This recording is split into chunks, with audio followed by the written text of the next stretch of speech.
अस्सलाम वालेकुम। Dream global के तमाम व्यूअर्स को एम्बेसडर अता मुनीम शाहिद का सलाम कबूलो। हमारा आज का मौजू है पाक सऊदी डिफेंस पैक्ट। इसमें कोई शक नहीं कि ये इंतहाई इम्पॉर्टेंट पैक्ट है और ये जाहिर कर रहा है कि अगर आपके पास मिलिट्री कुव्वत है तो लोग उसको एक्नॉलेज भी करते हैं और रिकग्नाइज भी करते हैं। और हमारी मिलिट्री स्ट्रेंथ ने जिसके लिए अफवाज पाकिस्तान और उसकी लीडरशिप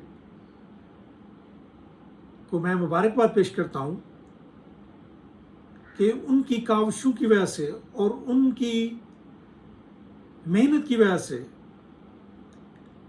और पाकिस्तान ने जो एक न्यूक्लियर सलाहियत हासिल कर रखी है उस वजह से अब जब खित्ते में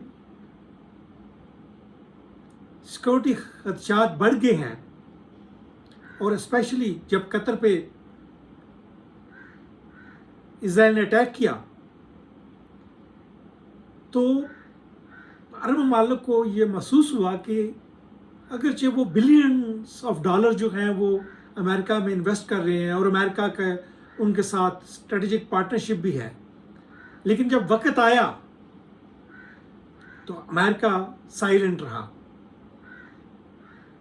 अमेरिका ने कुछ नहीं किया। ये एक बड़ा अरब कंट्रीज के लिए एक बड़ा दचका था। ये उनकी जो एक उन्हें वो समझ रहे थे कि उन्हें अमेरिका की जो फौजी ताकत का सहारा हासिल है वो सहारा यकदम ढेर हो गया।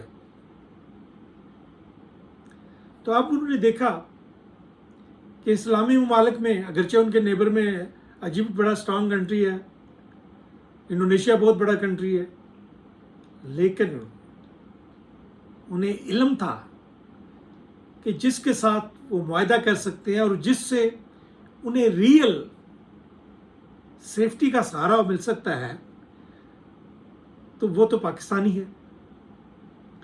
तो फिर सऊदी क़यादत ने पाकिस्तान की तरफ रुख किया। अगरचे पाकिस्तान और सऊदी अरब के दरीना तल्लुकात चले आ रहे हैं और पाकिस्तान ने इससे पहले भी मक्का और मदीना की हिफाजत का बेड़ा उठाया हुआ है, लेकिन ये जो डिफेंस पैक्ट है इसकी अहमियत अपनी जगह है।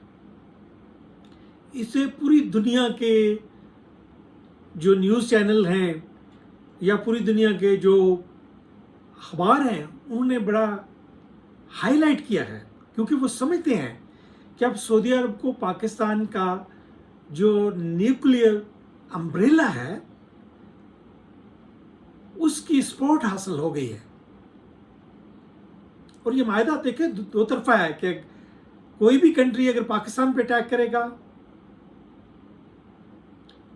तो उस अटैक को पाकिस्तान और सऊदी अरब पे अटैक समझा जाएगा। इसी तरह अगर कोई कंट्री सऊदी अरब पे अटैक करता है तो उसे पाकिस्तान पे अटैक समझा जाएगा। तो इस मायदे के बड़े दूर रस नताइज हैं।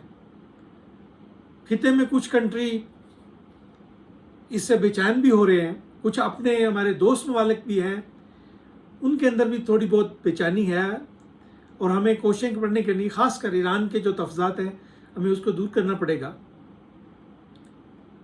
लेकिन जहां सऊदी अरब को पाकिस्तान का न्यूक्लियर अम्ब्रेला और स्ट्रॉन्ग मिलिट्री की हिमायत हासिल हो गई है, वहां हमें भी हम उम्मीद करते हैं कि सऊदी जो पाकिस्तान की फिनंशियल इश्यूज हैं या प्रॉब्लम है उस पर हमें सपोर्ट करेंगे। और हम ये उम्मीद करते हैं कि अब इंडिया भी ये सोचेगा कि अगर वो पाकिस्तान पे अटैक करता है तो सिर्फ वो पाकिस्तान पे अटैक नहीं होगा, वो सऊदी अरब पे भी अटैक होगा। अब इसके कुछ मज़ीद पहलू हैं कि सऊदीज का एक अपना इन्फ्लुएंस है और वो तमाम कंट्री भी अगर अमली पार्टिसिपेट नहीं करेंगे लेकिन उनकी सपोर्ट पाकिस्तान को हासिल रहेगी। تو میں اس کے لیے دوبارہ پاکستان کی فوجی قیادت اور پاکستان کی سول قیادت کو سلام پیش کرتا ہوں کہ انہوں نے بڑا ایک صحیح فیصلہ کیا ہے، کیونکہ ہمیں تو انڈیا سے خدشات رہتے ہی رہتے ہیں.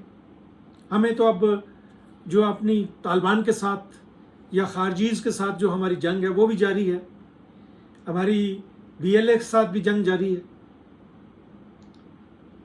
تو چلیں یہ معاہدہ ایک امید کی کرن ہے کہ مختلف جگہوں پہ یہ ایک میسج بھیجے گا. کچھ جگہوں پہ تو یہ میسج پازیٹیو جائے گا اور کچھ جگہوں پہ ہلچل مچ جائے گی، جیسے ہمارے قریبی ہمسایہ انڈیا ہے، وہاں تو ان کو سام سوم کیا ہے.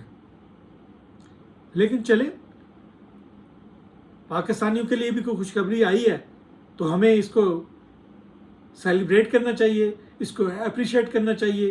لیکن جہاں یہ خوشخبری ہے اس کے ساتھ رسپانسبلٹی بھی ہے اور اس کے ساتھ بہت سی چیزیں اٹیچ ہیں، اس کا بھی ہمیں خیال رکھنا ہوگا. ہم امید کرتے ہیں کہ یہ پاکستان اور سعودی عرب کے درمیان جو اسٹریٹجک ڈیفنس پیکٹ ہوا ہے یہ کامیاب رہے اور یہ ایک پازیٹیو میسج دونوں کنٹریز کے لیے اور خطے کے لیے لائے. اور اب باقی ممالک جو ویسٹ پہ یا امریکہ پہ کی سپورٹ کی انتظار کرتے ہیں ان کے بھی چاہیے، خاص کر اسلامی ممالک قطر، یو اے، ان کو چاہیے کہ وہ پاکستان کے ساتھ اس طرح کے معاہدے کریں تاکہ ایک مسلم امہ کا بلاک بن سکے. اس کے ساتھ میں آپ سے اجازت چاہتا ہوں. خدا حافظ.